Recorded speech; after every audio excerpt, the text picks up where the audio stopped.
తాకట్లో ఉన్న మీ బంగారాన్ని విడిపించి ఆ రోజు ఆన్లైన్ రేటుకి కొంటాం. Sharma gold company.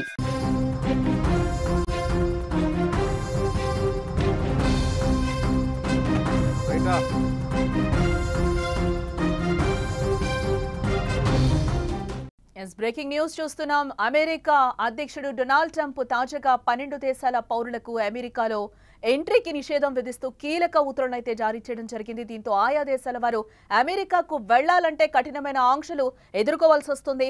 ఆఫ్రికా, మధ్యపాశ్య ప్రాంతాలకు చెందిన కొన్ని దేశాలకు ఈ కఠిన నిబంధనలు వర్తిస్తాయని ఉత్తర్వులో పేర్కొనడం జరిగింది. అయితే Afghanistan, Myanmar, Congo, Equatorial Guinea, Eritrea, Haiti, Iran, Libya, Somalia, ఇటు సూడాన్, యెమెన్ దేశాలతో పాటు Venezuela, Turkmenistan, Cuba, Laos, Sierra Leone తదితర దేశాలకు కొత్తగా విధించబోయే షరతులు, పరిమితులు వర్తిస్తాయని కూడా ఆయన అంటున్నారు.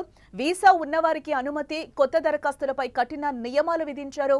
ఇప్పటికే వీసా ఉన్నవారు అమెరికాలో ప్రవేశించవచ్చు, కానీ పై దేశాల పౌరులు కొత్త వీసా కోసం దరఖాస్తు చేస్తే వారి దరఖాస్తులను తీవ్రమైన భద్రతా ప్రమాణాలతో సమీక్షించనున్నట్లుగా తెలుస్తోంది. ఇక అలాగే నిషేధిత జాబితాలో ఉన్న దేశాలు సరైన స్క్రీనింగ్ వ్యవస్థలను పాటించడం లేదు. వీసా గడువు ముగిసిపోయినా చాలా మంది అమెరికాలోనే ఉండిపోతున్నారు. ఇది దేశ భద్రతకు పెను ముప్పుగా భావిస్తున్నామని కూడా ట్రంప్ నొక్కి చెప్తున్నారు.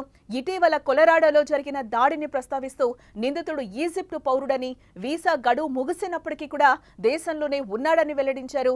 ఈజిప్టు ఈ జాబితాలో లేకపోయినా అన్ని దేశాలు తమ భద్రతా ప్రమాణాలను పటిష్టంగా పాటించాల్సిన అవసరం ఉందని అంటున్నారు. భవిష్యత్తులో భద్రతా ప్రమాణాలు మెరుగుపరిచిన దేశాలను ఈ నిషేధిత జాబితా నుంచి తొలగించే అవకాశం ఉందని ట్రంప్ ప్రభుత్వం చెప్తోంది. తమ అంతిమ లక్ష్యం అమెరికా పౌరుల రక్షణే అని ఉత్తర్వులో పేర్కొనడం జరిగింది.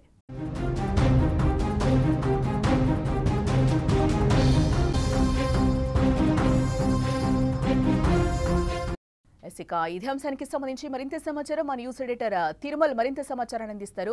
తిరుమల్, సెకండ్ టైం అధికారం చేపట్టాక ట్రంప్ చాలా కఠినమైన నిర్ణయాలు తీసుకుంటూ ఉన్నారు. అక్రమ వలసదారులలో భాగంగానే ఈరోజు వెనుజులా రణరంగంగా మారిందని చెప్పుకోవచ్చు అంటారా? కాలిఫోర్నియా వెనుజులా కాదు జానకి, కాలిఫోర్నియాలో మూడవ రోజు వరుసగా ఉద్రిక్త పరిస్థితులు కనిపిస్తున్నాయి. కాలిఫోర్నియాకి ఇవాళ నేషనల్ బలగాల్ని పంపించాడు డొనాల్డ్ ట్రంప్.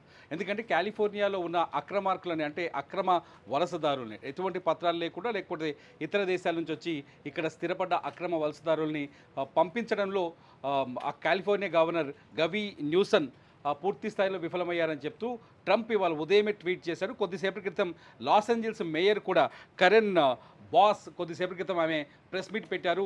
ట్రంప్ రాష్ట్రాల హక్కుల్ని కాలరాస్తున్నాడు, ట్రంప్ రాష్ట్రాల్లో హక్కు లేకుండా చూస్తున్నాడు, రాష్ట్ర ప్రభుత్వాలపైన పెత్తనం చెలాయించే ప్రయత్నం చేస్తున్నాడు, కాలిఫోర్నియాకి నిప్పు పెట్టాడు ఇవాళ ట్రంప్ అని చెప్పేసి వాళ్ళు కఠినమైన వ్యాఖ్యలు చేస్తున్నారు డొనాల్డ్ ట్రంప్. ఒక రకంగా డొనాల్డ్ ట్రంప్ ఎప్పుడైతే అధికారంలోకి వచ్చాడో, అధికారంలోకి వచ్చిన మూడో రోజు నుంచే అమెరికాలో ఉన్న అక్రమ వలసదారులపైన కొరడా జులిపిస్తూ వస్తున్నాడు. అక్రమ వలసదారుల్ని అమెరికా నుంచి బయటకు తరలించే వరకు వదిలిపెట్టనని ఒక కఠినమైన నిర్ణయం తీసుకున్నాడు. వచ్చిన మూడో రోజే 500 మంది అక్రమ వలసదారుల్ని అమెరికా నుంచి బయటకు పంపించాడు. ప్రత్యేకంగా ఓ హెలికాప్టర్లో తీసుకెళ్లి అమెరికా బార్డర్ అవుతున్న వాళ్ళని డంప్ చేయించి వచ్చాడు. ట్రంప్ ఎలా ఉంటాడంటే ఒక మూర్ఖంగా, ఒకసారి నిర్ణయం తీసుకుంటే దానిపైన మూర్ఖంగా ముందుకెళ్తాడు. ఎవడి మాట వినడు ట్రంప్. అందుకే డొనాల్డ్ ట్రంప్ అంటారు, ఎవడి మాట వినడు డొనాల్డ్ ట్రంప్. తను అనుకున్నాడంటే అనుకున్నట్టుగా చేసి తీరుతాడు.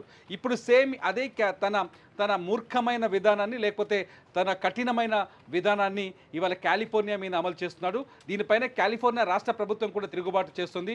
ట్రంప్ చేస్తున్న పని సరిగ్గా లేదని, కాలిఫోర్నియాలో చిచ్చుని, రాయిట్స్ని, లేకపోతే హింసని రెచ్చగొట్టే విధంగా ట్రంప్ ప్రవర్తిస్తున్నాడని చెప్పేసి కాలిఫోర్నియా గవర్నర్ కొద్దిసేపటి క్రితమే ఓ ప్రెస్ మీట్ పెట్టి డొనాల్డ్ ట్రంప్కు వ్యతిరేకంగా తమ వాయిస్ని వినిపించారు. ఇప్పుడు కాలిఫోర్నియాలో రణరంగం కనిపిస్తుంది. కాలిఫోర్నియాలో నేషనల్ బలగాలు, ఫెడరల్ బలగాలు వచ్చాయి. కాలిఫోర్నియాలో కనిపించిన వాడిని కనిపించినట్టు లాఠీ చార్జ్ చేస్తున్నారు, డిటైన్ చేస్తున్నారు, అంటే అరెస్ట్ చేస్తున్నారు, తీసుకెళ్లి డిటైన్ సెంటర్స్ అంటే జైళ్లలో పడేస్తున్నారు. ఎందుకంటే సరైన అక్రమ పత్రాలు ఉన్నవాళ్ళు, సరైన పత్రాలు లేని వాళ్ళే వీళ్ళంతా అని చెప్పేసి ట్రంప్ క్లెయిమ్ చేస్తున్నారు. ఇక్కడున్న ఐసీ అంటే అదే ఇమిగ్రేషన్ అండ్ కస్టమ్స్ ఎన్ఫోర్స్మెంట్ ఏదైతే డిపార్ట్మెంట్ ఉందో వీళ్ళు ఖచ్చితంగా కనిపించిన ప్రతి వాళ్ళ డాక్యుమెంట్స్ చెక్ చేస్తున్నారు. మీ ధృవీకరణ పత్రాలు ఇవ్వండి అని చెప్పేసి మొత్తానికి రణరంగం అయిపోయింది కాలిఫోర్నియా. ముఖ్యంగా లాస్ ఏంజల్స్లో పారామౌంట్ అనే ఏరియాలో మాత్రం అసలు కర్ఫ్యూ వాతావరణం ఉంది. అక్కడ వెహికల్స్ని తగలబెట్టేశారు. జైలు పైన ఒక 1000 మంది దాడి చేశారు. ట్రంప్ ఏం చెప్తున్నాడు, దాదాపు 3000 మంది అక్రమ వలసదారులు కాలిఫోర్నియా రాష్ట్రంలో ఉన్నారు. అందులో లాస్ ఏంజల్స్లోనే దాదాపు 1000 మంది వరకు ఉన్నారు. వీళ్ళంతా ఒక కమిటీ ఏర్పాటు చేసుకొని ఒక యూనియన్గా మారి ఫెడరల్ ప్రభుత్వానికి వ్యతిరేకంగా పనిచేస్తున్నారు. వాళ్ళ ఆందోళనన్నీ ఫెడరల్ నిర్ణయానికి వ్యతిరేకం. వెంటనే వాళ్ళంతా ఈ దేశాన్ని వదిలేసి వెళ్ళిపోవాలని చెప్తున్నారు. కానీ ట్రంప్ ఏం చెప్తున్నాడు, అమెరికాకి భద్రత కావాలి, అమెరికాకి కొన్ని దేశాల నుంచి కొన్ని దేశాల పౌరుల నుంచి ముప్పు ఉంది, అమెరికాలో ఉగ్రవాద కార్యకలాపాలు, అక్రమ కార్యకలాపాలు, లైంగిక వేధింపులు వంటి కార్యక్రమాలు బయట ఇతర దేశాల నుంచి వచ్చిన వాళ్ళు, డాక్యుమెంట్స్ సరిగా లేని వాళ్ళు, సరైన ధ్రువపత్రాలు లేకుండా దేశంలోకి చొరబడ్డ వాళ్ళే చేస్తున్నారు ఈ నేరాలన్నీ అంతం కావాలంటే అక్రమ వలసదారులు అమెరికా నుంచి బయటకు వెళ్ళిపోవాలని డొనాల్డ్ ట్రంప్ చెప్తున్నాడు. మీరు చెప్పినట్టుగా ఇప్పటికే 12 దేశాలపైన డొనాల్డ్ ట్రంప్ నిషేధం విధించాడు. 12 దేశాలకు సంబంధించిన పౌరులు కానీ ఎవరు కానీ అమెరికాలోకి ఎంట్రీ లేదు వాళ్ళకి. ఆ 12 దేశాల పౌరులు పైన ఇవాళ నుంచి ఆ బ్యాన్ కొనసాగుతుంది. ఎవరికి ఎటువంటి వీసాలు ఇచ్చే అవకాశం లేదు. రెండోది వచ్చేసి పాక్షికంగా మరో 7 దేశాలపైన కూడా పౌరులపైన కూడా నిషేధం కొనసాగిస్తారు. అయితే వాళ్ళు కొన్ని ధ్రువపత్రాలను సమర్పించి అమెరికాలో స్టే చేయొచ్చు. సో మొత్తానికి ట్రంప్ రెండోసారి వచ్చిన తర్వాత 2.0 కొంత హింసాత్మకంగా ఉద్రిక్తంగా మారిందని చెప్పాలి. ట్రంప్ నిర్ణయాలన్నీ అమెరికా పూర్తి స్థాయిలో వ్యతిరేకిస్తూ వస్తుంది. ముఖ్యంగా ఒకసారి చూస్తే బిజినెస్ కావచ్చు, ట్యాక్స్ విధానాలు కావచ్చు, ఇతర దేశాలపైన ఏవైతే టారిఫ్లు ఉన్నాయో ఈ టారిఫ్ల విషయంలో కావచ్చు ట్రంప్ తీసుకున్న నిర్ణయాల్ని అమెరికా వాణిజ్య కోర్టు తీవ్రంగా వ్యతిరేకించింది, కొట్టిపడేసింది. అట్లాగే హార్వర్డ్ యూనివర్సిటీ పైన కూడా ట్రంప్ తీసుకున్న నిర్ణయాన్ని కోర్టు కొట్టేసింది. ట్రంప్ నిర్ణయాలన్నీ కోర్టులు వ్యతిరేకిస్తున్నాయి. ట్రంప్ నిర్ణయాన్ని ప్రజలు వ్యతిరేకిస్తున్నారు. ట్రంప్ ప్రజలకు వ్యతిరేకమైన నిర్ణయాలు తీసుకుంటూ చాలా అంటే బుల్డోజ్ చేస్తూ ముందుకెళ్తున్నారని మాత్రం చర్చ జరుగుతోంది ప్రపంచవ్యాప్తంగా. ట్రంప్ నిర్ణయాల్ని కాలిఫోర్నియా చూస్తే చాలు. కాలిఫోర్నియాలో కొద్దిసేపటి క్రితం లాస్ ఏంజల్స్ మేయర్ ఆమె కరెన్ బాస్ కొద్దిసేపటి క్రితమే మీడియా ముందుకు వచ్చి చాలా స్పష్టంగా చెప్తుంది, డొనాల్డ్ ట్రంప్ కావాలని ఉద్దేశపూర్వకంగా లాస్ ఏంజల్స్లో హింసను రెచ్చగొడుతున్నారు. డొనాల్డ్ ట్రంప్ ఇక్కడ శాంతి భద్రతల్ని ఆయన్నే పాడు చేసి ఆయన్నే నేషనల్ ఫెడరల్ సైన్యాన్ని లాస్ ఏంజల్స్కి కాలిఫోర్నియాకి పంపిస్తున్నాడు. సొంత దేశంలో సొంత రాష్ట్రంపైనే సొంత సైన్యంతో యుద్ధం చేయిస్తున్నాడు ట్రంప్. ఇది ఖచ్చితంగా అమెరికా భద్రతకు ముప్పు, అమెరికా ఫ్యూచర్కి ఎఫెక్ట్ అని చెప్పేసి వాళ్ళు చాలా బాహాటంగానే విమర్శిస్తున్నారు. ఇదంతా చూస్తుంటే డొనాల్డ్ ట్రంప్ తన మూర్ఖమైన నిర్ణయాన్ని అమలు చేయడం కోసం ప్రజల్ని ఇబ్బంది పెడుతున్నారనేది కాలిఫోర్నియా ప్రభుత్వం చేస్తున్న ఆరోపణ, కాలిఫోర్నియా పాలకులు చేస్తున్న ఆరోపణ, లాస్ ఏంజల్స్ మేయర్ చేస్తున్న ఆరోపణ. ట్రంప్ కావాలనే ఇంకోటి కూడా చెప్పుకోవచ్చు, అంటే లాస్ ఏంజల్స్ రణరంగంగా మారింది, కానీ అమెరికానే ఫస్ట్, అమెరికాని కాపాడుకోవడానికి ఏమైనా చేస్తామని కూడా ట్రంప్ ఫస్ట్ నుంచి కూడా సెకండ్ టైం అధికారంలోకి వచ్చాక చెప్తున్న పరిస్థితి కనిపిస్తుంది. ఈ నేపథ్యంలోనే ఇదంతా జరుగుతుందని అనుకోవచ్చుంటారా? కానీ ట్రంప్ను వ్యతిరేకిస్తుంది కూడా అమెరికన్లే, ట్రంప్ నిర్ణయాలు వ్యతిరేకిస్తుంది కూడా అమెరికా కోర్టులే, ట్రంప్ పైన ఆరోపణలు చేస్తుంది కూడా అమెరికన్లే కదా. లాస్ ఏంజల్స్ని పరిపాలిస్తున్న గవర్నర్ చెప్తున్నారు ట్రంప్ నిర్ణయం సరిగా లేదు, కాలిఫోర్నియా గవర్నర్ చెప్తున్నారు ట్రంప్ నిర్ణయం సరిగా లేదు, ట్రంప్ ఉద్దేశపూర్వకంగా తమ రాష్ట్రంలో తమ హక్కుల్ని హరించే విధంగా వస్తున్నాడు, ట్రంప్ తమకు హక్కు లేనట్టుగా మాట్లాడుతున్నారు, మేము రక్షణ భద్రత కల్పించలేము ఇక్కడి ప్రజలకి అనే విధంగా మాట్లాడుతున్నాడు. ఇక్కడ చాలా ప్రశాంతంగా ఉండే పరిపాలనా వ్యవస్థని ట్రంప్ నాశనం చేస్తున్నాడని వాళ్ళే చెప్తున్నారు కదా. సేమ్ లాస్ ఏంజల్స్ మేయర్ కూడా అదే చెప్తున్నారు కదా. ప్రశాంతమైన నగరం లాస్ ఏంజల్స్, ఇప్పటి వరకు ఎటువంటి ఇబ్బందులు లేకుండా చాలా ప్రశాంతమైన వాతావరణం ఉండే లాస్ ఏంజల్స్లో ఇవాళ హింసను సృష్టించింది ట్రంప్ మనుషులు, లేకపోతే ట్రంప్ రెచ్చగొట్టిన వర్గాలు ఇవాళ హింసను సృష్టిస్తున్నాయి. ఇక్కడ అక్రమ వలసదారులు ఉంటే దానికి ఒక పద్ధతి ఉంది. ఆ పద్ధతి ప్రకారం వాళ్ళ ఇమిగ్రేషన్ అండ్ కస్టమ్స్ వీళ్ళు ఎవరైతే ఉన్నారో వాళ్ళు ఒక పద్ధతి ప్రకారం వాళ్ళని గుర్తించి వాళ్ళని దేశం నుంచి బయటికి పంపించే ప్రయత్నాలు చేయొచ్చు. కానీ ఇంత దారుణంగా ఇంత హింసాత్మకంగా ప్రవర్తించాల్సిన అవసరం ఉంది. లాస్ ఏంజల్స్లో చాలా ఆస్తి నష్టం జరుగుతుంది, జైళ్లపైన దాడులు జరుగుతున్నాయి, రోడ్డుపైన కార్లపైన అటాక్ జరుగుతుంది, కార్లను తగలబెడుతున్నారు జనాలు. మేము ఈ దేశంలోనే ఉంటాం, మేము ఈ దేశ పౌరులమే, మేమేం తప్పు చేశామంటూ నినాదాలు చేస్తున్నారు. ప్లకార్డులు పట్టుకొని గుంపులుగా జనాలు బయటకు వస్తున్నారు.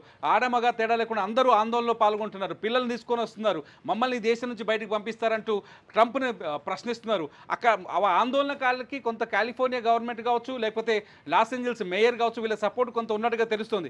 ఈ సమస్యని సానుకూలంగా పరిష్కరించాలని వాళ్ళు చెప్తున్నారు. కానీ ట్రంప్ మాత్రం బుల్డోజ్ చేస్తున్నారు. ఈ బుల్డోజ్ చేసే విధానాన్ని వాళ్ళు వ్యతిరేకిస్తున్నారు. సో డొనాల్డ్ ట్రంప్ వర్సెస్ ఇప్పుడు కాలిఫోర్నియా గవర్నమెంట్ అన్నట్టుగా వివాదం చెలరేగుతుంది. ఇది ఎంత దూరం వెళ్తుందో తెలియదు. ఇవాటికి మూడో రోజులుగా 3,000 మందిని అదుపులు తీసుకోవాలనే లక్ష్యంతో ట్రంప్ గవర్నమెంట్ పనిచేస్తున్నట్టుగా తెలుస్తుంది. చూడాలి ఎంతమంది పైన అటాక్ జరుగుతుంది, లేకపోతే ఎంతమందిని డిటైన్ చేస్తారనేది ఇప్పుడు ఆసక్తికరంగా మారింది. మొత్తం ప్రపంచం ఇప్పుడు అమెరికా వైపు చూస్తుంది. అమెరికాలో చెలరేగుతున్న హింస వైపు చూస్తోంది జానకి. రైట్ తిరుమల. మొత్తంగా మనం చూడొచ్చు రణరంగంగా లాస్ ఏంజల్స్ మారిపోయిందని చెప్పుకోవచ్చు. మూడో రోజు అక్కడ ఉధృతంగా ఆందోళనలు అయితే చేస్తున్నారు. వలసదారుల అరెస్టులకు వ్యతిరేకంగానే వేలాది మంది ప్రజలు నిరసనలు వ్యక్తం చేస్తున్న పరిస్థితి కనిపిస్తోంది. ట్రంప్ ఆందోళనను అణచివేస్తున్నారు. బరిలోకి 2,000 మంది నేషనల్ గార్డు దళాలు కూడా వచ్చాయి. నిరసనలో మాస్క్ ధరించకూడదని కూడా ట్రంప్ ఆదేశాన్ని వ్యక్తం చేస్తున్నారు. పోలీసులు నిరసనకారుల మధ్య తీవ్ర గొడవలైతే జరుగుతున్నాయి. పోలీసులపై రాళ్లు, సీసాలు, నడిచే కార్లకు నిప్పు పెట్టి టియర్ గ్యాస్ ని పోలీసులు కూడా వినియోగిస్తున్న పరిస్థితి కనిపిస్తుంది. రోజుకు 2,000 మందిని అరెస్టు చేయడమే లక్ష్యంగా కూడా పెట్టుకున్నట్లుగా మనకి తెలుస్తోంది. అమెరికా అధ్యక్షుడు డొనాల్డ్ ట్రంప్ తాజాగా 12 దేశాల పౌరులకు అమెరికాలో ఎంట్రీని నిషేధిస్తూ కీలక ఉత్తర్వులైతే ఆయన జారీ చేయడం జరిగింది. దీంతో ఆయా దేశాల వారు అమెరికాకు వెళ్లాలంటేనే కఠినమైన ఆంక్షలు ఎదుర్కోవాల్సిన పరిస్థితి ఏర్పడింది. ఇప్పుడు ఆఫ్రికా, మధ్యపాశ్య ప్రాంతాలకు చెందిన కొన్ని దేశాలకు ఈ కఠిన నిబంధనలు వర్తిస్తాయని కూడా ఆయన ఉత్తర్వుల్లో పేర్కొన్నారు. Afghanistan, Myanmar, Congo, Equatorial Guinea, Eritrea, Haiti, Iran, Libya, Somalia, Sudan, Yemen దేశాలతో పాటు ఇటు Venezuela, Turkmenistan, Cuba, Laos, Sierra Leone తదితర దేశాలకు కొత్తగా విధించబోయే షరతులు, పరిమితులు వర్తిస్తాయని కూడా ఆయన చెప్పడం జరిగింది. వీసా ఉన్నవారికి అనుమతి, కొత్త దరఖాస్తులపై కఠిన నియమాలు విధించారు. ఇప్పటికే వీసా ఉన్నవారు కూడా అమెరికాలోకి ప్రవేశించారు. కానీ పై దేశాల పౌరులు కొత్త వీసా కోసం దరఖాస్తు చేస్తే వారి దరఖాస్తులను తీవ్రమైన భద్రతా ప్రమాణాలతో సమీక్షిస్తున్నట్లుగా కూడా తెలుస్తోంది. అమెరికా భద్రతే ఫస్ట్ అని కూడా ఆయన ఫస్ట్ నుంచి చెప్తున్న పరిస్థితి కనిపిస్తుంది. ఈ నేపథ్యంలోనే అమెరికాలో ఉన్న వాళ్ళకందరికీ కూడా మేము ప్రొటెక్ట్ చేస్తాము అని కూడా చెప్తున్నారు. ఈ నేపథ్యంలోనే అక్రమ వలసదారులు ఎవరైతే ఉన్నారో వాళ్ళందరినీ కూడా వెళ్లిపోమని ఆయన బహిరంగంగానే చెప్తున్న పరిస్థితి కూడా చూస్తున్నాం. అందులో భాగంగానే ఈ రోజు లాస్ ఏంజల్స్ కూడా రణరంగా మారిందని చెప్పుకోవచ్చు.